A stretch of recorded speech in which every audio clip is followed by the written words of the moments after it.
Hello everyone and welcome back to Let's Play Hearts of Iron 4 Black Ice with me, Alpha Pi Omega and French Republic. So we're in a crisis.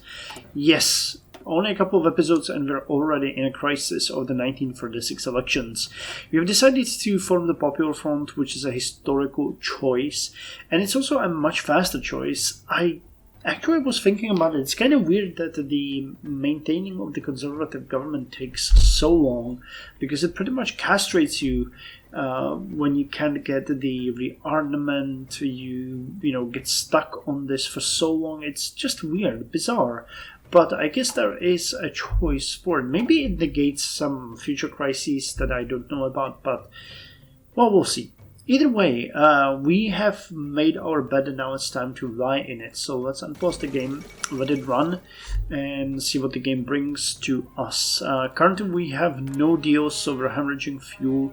We're also hemorrhaging food, and I have a feeling that the lack of fuel is gonna hit us very soon. How long till we get...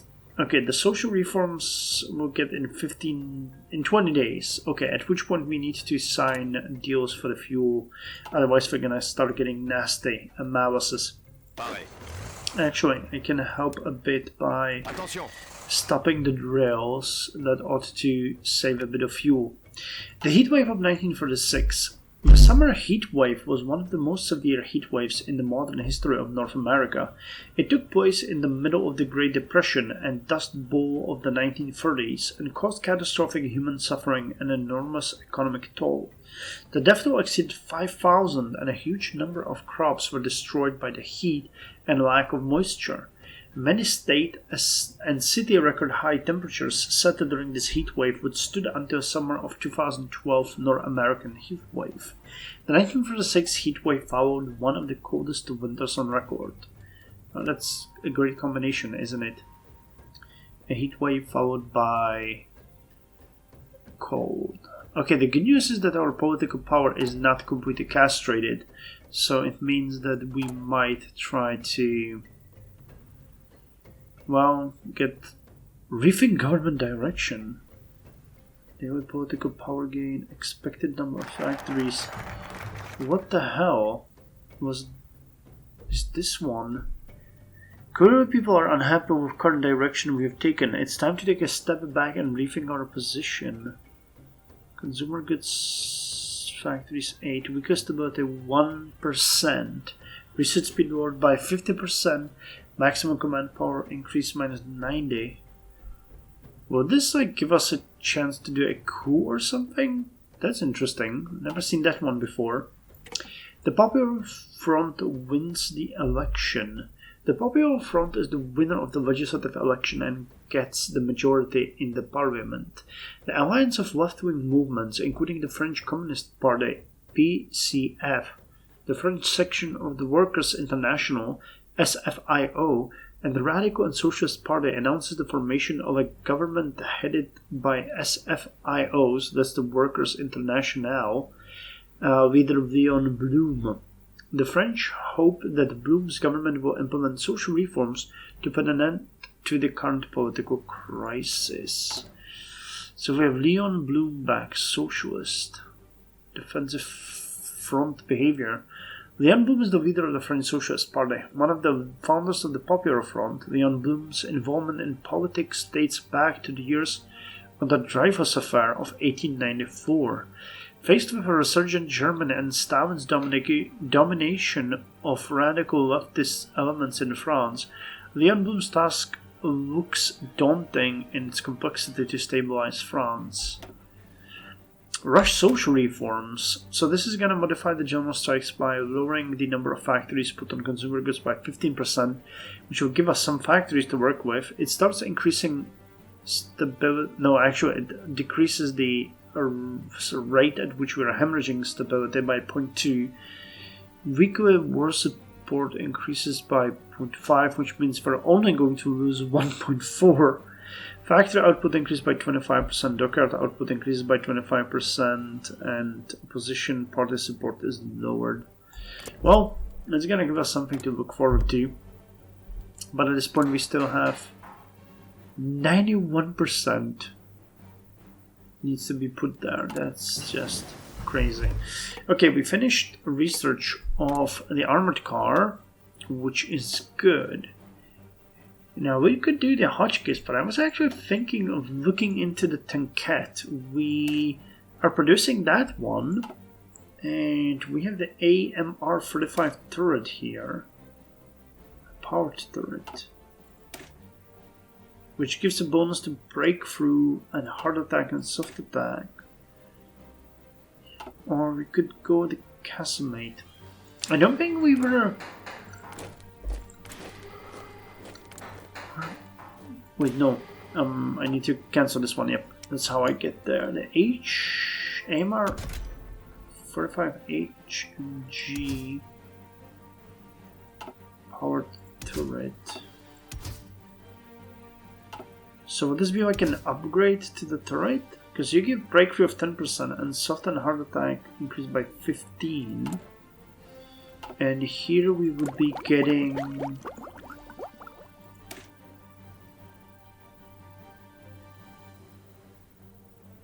no, that looks like it's giving us something that we already have. That's weird. Either way, it's ahead of time, so let's go with the Hotchkiss M201. Small vehicle and other cars used for liaison and transportation in the field. And we finished the research of the aircraft. The fighter M405 fighter is a highly maneuverable fighter. This one is way ahead of time. A light bomber. Close air support. Nav bomber. I don't think we need anything like that. A carrier bomber.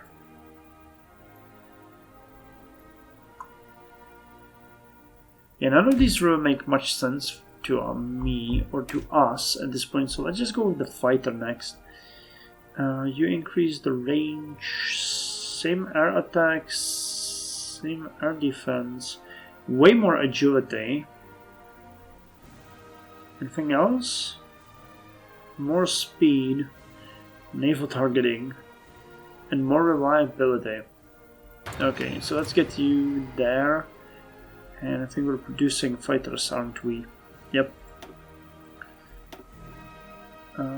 We will lose 7 to 80 days worth of production. Yeah, sure, that's not an issue. We'll have, in the meantime, increased the production efficiency. By the way, we finished the motorcycle infantry. Let me just get the headquarters detachment here. Or the combat engineers. Yeah, let's get the combat engineers so we don't forget about that. With modern equipment and high explosives, our combat engineers can go beyond their traditional task and surprise the enemy with their ingenuity at land and sea. I actually realized one thing when I was thinking about the game. Considering our efficiency is 20%, the priority for us is not going to be the increase of factory output, but instead the production efficiency. Because, for example, if we get this 8% or this 6%, it's a much bigger. This is literally like, what would that be? 6. So that's 30, over 30% of a boost. This is almost 50% boost to our production efficiency, meaning it's nearly doubling, and this is giving us about 1/3 extra production, while this one would only give us an output of 10%. So I realized that this is way more important for us. I mean, this one is much quicker to get, but efficiency is going to be way better for us, and it's going to give us way more benefits than anything else. So lack of fuel is still not hurting us, but we'll need to import insane amounts of fuel to get it from the bottom. Okay, small caliber armor-piercing shell. So now we can do... for example, the armor-pierced cap shell. By fitting a ballistic hood, shells can be made more aerodynamic while still maintaining their armor-piercing performance. So basic machine tools already increased our efficiency by 4%, which is a massive boost. So great to see that. And now the question is what we're gonna do next. So you will take only 120 days. And you are still ahead of time. But getting there quicker. Yeah, and we could get this one, that's an immediate 4% boost, and that's still more than this 10%. So let's go with this one. Quality control. A focus on quality control will lead to gains in efficiency in the long run. I know it's a bit of a waste to use that bonus on that, but I mean to get that as fast as possible. Italian East Africa was puppeted. Ah, okay. Communist coup in Bolivia. Communism spreads. The Bolivian army has overthrown the liberal government on Jose Luis Tejada Sorzano. The country's new president David Toro and army chief Carlos Quintanilla has pledged to better conditions of Bolivian people and have seized the American Standard Oil holdings. And Italy takes Addis Ababa. Ethiopia is Italian, says Mussolini to his troops. Ethiopia is Italian, says Mussolini, as his troops occupy Addis Ababa. Ethiopia's era of independence, which lasted since biblical times, ended at 4 o'clock this afternoon, after Badoglio led 30,000 men into the capital, planes swarming in the sky. The Italian tricolor was raised, cheers erupted amongst the soldiers, and a clean-up operation within Addis Ababa was immediately started. In Rome, Mussolini spoke to an enormous crowd on the Piazza Venezia. In throngs gathered around loudspeakers in every village square in Italy, and the message was clear. The world has got its first taste of Italian military power, and it shall not be the last. Well, if only Italians knew how much this war has cost them, because it literally ruined the economy of Italy. It was insanely expensive and brought very little to them. So while they got their first colony, or actually, they still had Libya, so a bigger colony or bigger colonial holdings, they still suffered greatly for it. And they were not ready. Simple as that. They weren't ready for that war, and it cost them too much. So we rushed the social reforms. Now we can pass the Nationalization Act, but I don't think that's important. Let's instead promise the 40-hour week or promise the right to unionize. I think we're gonna finish all of them to get a strong Matignon agreement, I guess it would be. So this gives us stability. Add stability plus 5%. While reducing the economy, yeah.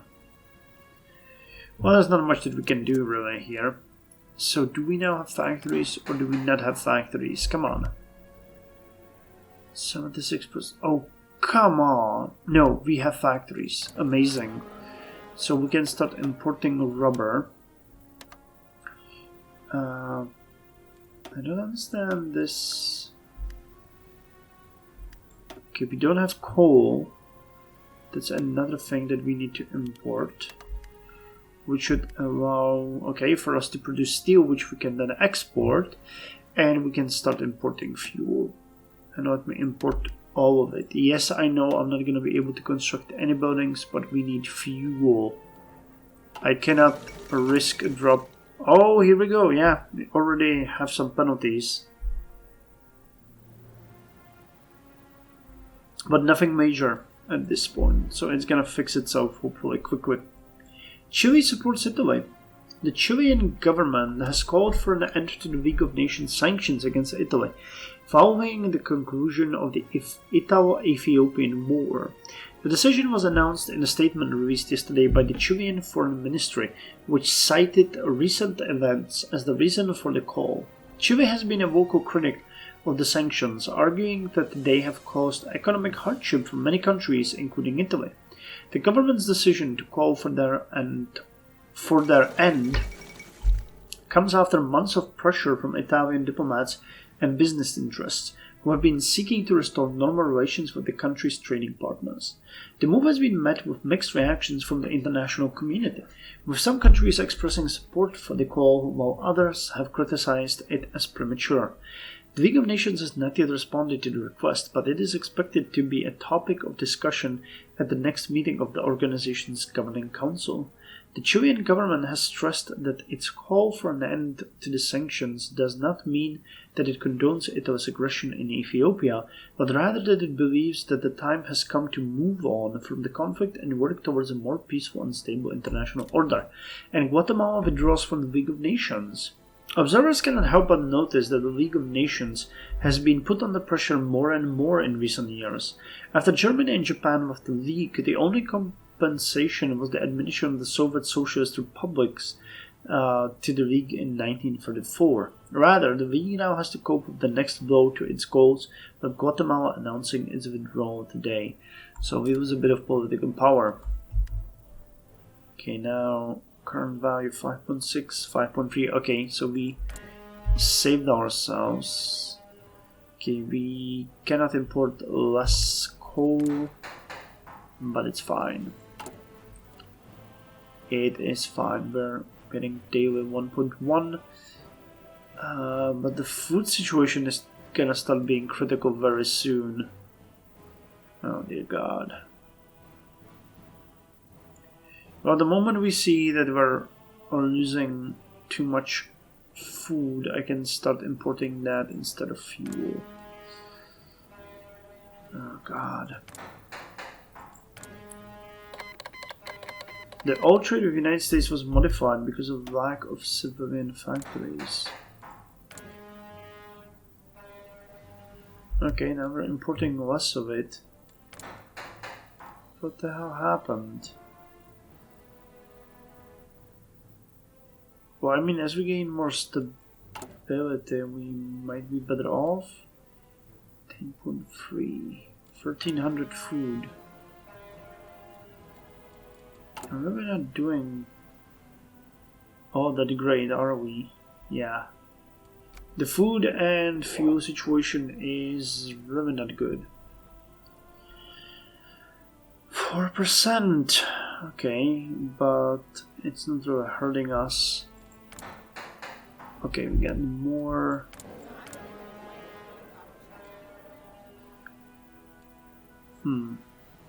Thinking we should start importing food again from United States then. Yes, I know. Okay, that slows it down a bit, but not by a lot. Promise right to unionize. Promise paid vacation time. Sure. We're producing something. The armored car can be upgraded. Well, we're gonna let them finish this one on 9th of June, and then we'll switch to the new one.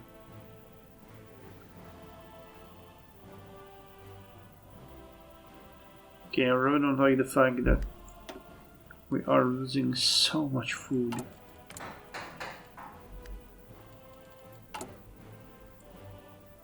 Hopefully our food is not going to be much of an issue. Military coup in Nicaragua. Carlos Alberto Brenes Jarquin has installed as president by National Guard Commander Anastasio Somono Garcia following a military coup. Fair enough. Well, I wouldn't exactly say that, but I get your point. Come on.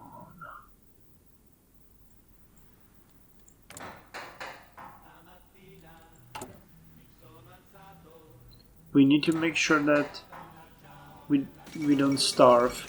Japan claims hegemony in East Asia. Considering their military supremacy is unchallenged in East Asia, Koki Hirota has announced that the Empire of Great Japan considers the entire region as their sphere of interest. Without accurate information about the extent of Japan's capacity for power projection, it is still unclear exactly what the Empire of Great Japan considers a rightful part of the recently established Daitoa Kyoken. Argentina calls into question Italian East Africa. The Argentine government expressed its concerns over the Italian occupation of Ethiopia and called for the convening of the League of Nations Assembly to consider the matter. The statement read, "The Argentine government, in view of the present international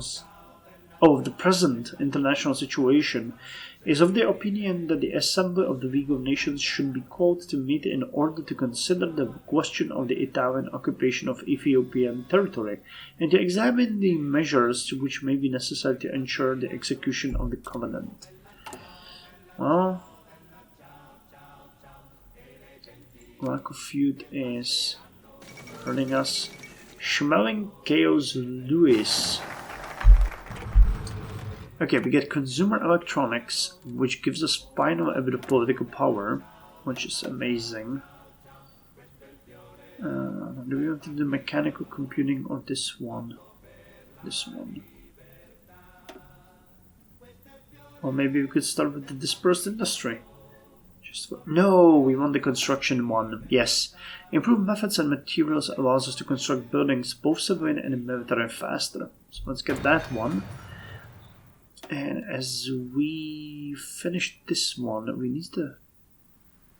It's 10% stability, which is great. But we still need to finish all of these. Do you do something that would hurt me immediately? Nope. Okay, so past the Nationalization Act, the French arms industry has been stagnant and ineffective for far too long. The world is changing. Germany, Italy, Japan, and the Soviets are rapidly arming themselves for war. We are already dangerously far behind in this newly evolving arms race, and we must catch up quickly. Our army needs new modern equipment as quickly as possible. To that end, we will nationalize the nation's military industry and assume direct control over our nation's arms production. We will focus our government's resources on rearmament, even if the economy suffers as a result. And what a great plan. But what I can do here is I can focus on people's problem. Sure. I mean, that's not gonna stop the decay of stability, but it's gonna lower it to a negligible amount, meaning that the bonuses we get here, 5, 10, and then additional 10, will give us stability of roughly 55, something like that. Do you hit stability? You don't. Well, actually you do, but very minuscule amount. Schmeling KOs Louis. The first fight between Joe Louis and Max Schmeling took place on 19th June 1946 at the Yankee okay, so it's an American. Joe Louis then. At the Yankee Stadium in New York, United States. Schmeling had studied Louis' style, and in the days before the fight, he claimed to have found the key to victory. However, many commentators thought that he was just trying to raise interest in the fight. Nevertheless, boxing fans still wanted to see... Oh no! Okay, I have to pause it then. But, you know, it's a boxing match. Nicaragua withdraws from the League of Nations. Another Latin American nation announced its withdrawal from the League of Nations today. Coming so soon after the departure of Guatemala, it has sparked fears of a South American exodus. Well, not much we can do with that. Not much we can do with that at all. Okay, we don't have any factories. The food is still not an issue. Leadership purges in the Union of Soviet Socialist Republics. Uncertainty has long reigned in the Union of Soviet Socialist Republics. While details are scarce, there has been a series of secret trials on the highest levels, and both generals and ministers have disappeared from the public eye. The natural assumption is that some great conspiracy has been uncovered within the Communist Party, but no official statement has been made. In addition, the diplomatic reports we have access to indicate that the evidence presented at these trials has been far from indisputable. Whatever has been happening, the structure of the Soviet High Command has changed irrevocably. The 1946 Tour de France. The 1946 Tour de France was the 30th edition of the Tour de France, taking place from the 7th of July to the 2nd of August. composing of 21 stages with a total length of 4,442 kilometers or 2,760 miles. The race was won by Belgian cyclist Sylvain Maes, coming in at 142 hours, while the second place French cyclist Antoine Magne came in at 168 hours. The Italian team was not allowed to participate. We gained 2 political power. Yeah, the food is gonna start being critical very soon. Honduras withdraws from the League of Nations, and Austria and Germany signed an agreement. Austria and Germany signed an agreement that established Austria's full sovereignty and recognized her as a German state. The pact, which was seen as a significant step towards the reunification of Germany, also obliged Austria to pursue policies that were in line with Germany's interests. In return, Germany promised to respect Austria's independence and sovereignty. The agreement, which was signed by Austrian Chancellor Kurt Schuschnigg and German Foreign Minister Joachim von Ribbentrop, included a provision that stated that each government would regard the internal political conditions of the other as a domestic concern and would not exert any direct or indirect influence on it. The agreement was hailed by both countries as a valuable contribution to the peaceful development of Europe. Many countries, however, viewed the agreement with suspicion, seeing it as a possible prelude to German expansionism. The signing of the pact was met with protests from Czechoslovakia, Yugoslavia, and other nations that feared the strengthening of Germany's position in Europe.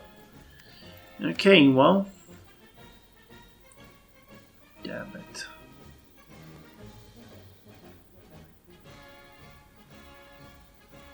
Okay, we're getting rid of the fuel issues a bit. Okay, we're not exporting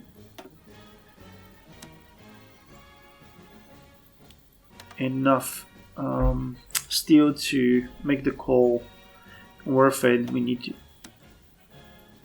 slow this down to as much as possible. 738, yep.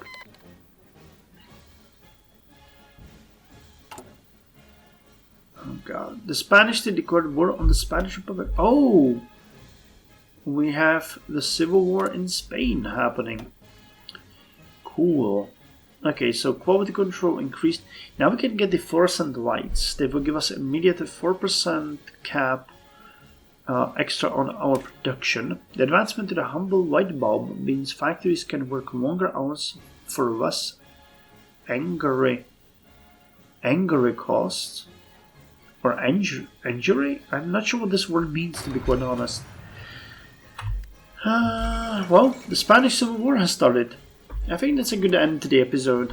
A civil war has erupted in Spain. Several generals seeking to overthrow the current government in Madrid have issued a pronunciamiento, and a large portion of the Spanish armed forces have answered their call to arms. The right-wing nationalist faction has occupied much of Spain, including the overseas territories. Sorry, I'm having a hard time reading this text for some reason. Loyalist forces and volunteers have assembled under the left-wing Republican government, determined to resist the putsch to their last breath. The battle for Spain has begun. What will this mean for Spain? Anyway, our food situation is dire. Our fuel situation is dire. We are still having huge issues as far as the strikes go. Unfortunately, that's how it is. So, thank you very much for joining me, and I'll see you in the next episode.